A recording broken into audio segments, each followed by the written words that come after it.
Dokter Niko mau tanya dong. Tanya apa lagi, Dea? Temen aku ada yang pengen banget hamil kembar, Dok.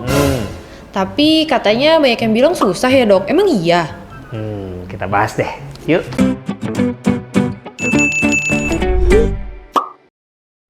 Hai Smart Indonesia, welcome back to Dr. Niko Channel. Nah, kali ini kita akan bahas tentang kehamilan kembar. Gimana sih cara dapetinnya kehamilan kembar? Yuk simak video ini sampai habis. Kehamilan kembar atau kehamilan multiple adalah kehamilan yang lebih dari satu janin di dalamnya. Nah, kehamilan kembar ini bisa identik ataupun non-identik. Apa sih bedanya? Kehamilan identik adalah apabila satu embrio membelah menjadi dua. Sehingga kehamilan identik menghasilkan kehamilan kembar yang memang parasnya serupa atau identical. Nah, sementara kehamilan yang non-identik berasal dari dua sel telur yang dibuahi oleh masing-masing satu sperma.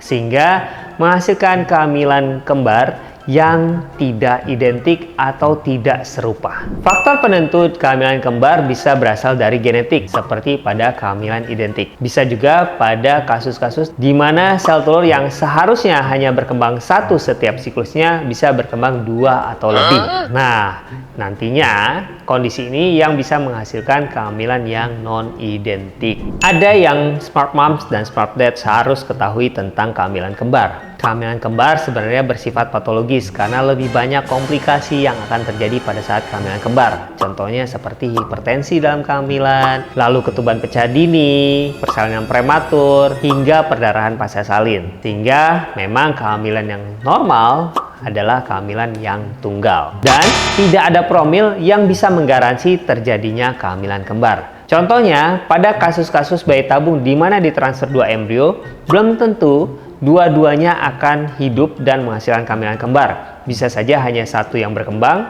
atau sama sekali dua-duanya tidak berkembang. Sehingga tidak ada satupun metode promil yang bisa menggaransi pasti terjadi kehamilan kembar. Nah, seperti metode promil yang tidak bisa menggaransi terjadinya kehamilan kembar, tidak ada juga sebenarnya makanan khusus atau minuman khusus yang bisa menggaransi terjadinya kehamilan kembar. Begitupun yang sering saya dengar, pijat-pijatan tertentu bisa menghasilkan kehamilan kembar. Itu hanya mitos ya, dan hoaks. Nah, meskipun kehamilan kembar bersifat patologis, masih banyak pasangan-pasangan yang menginginkan kehamilan kembar.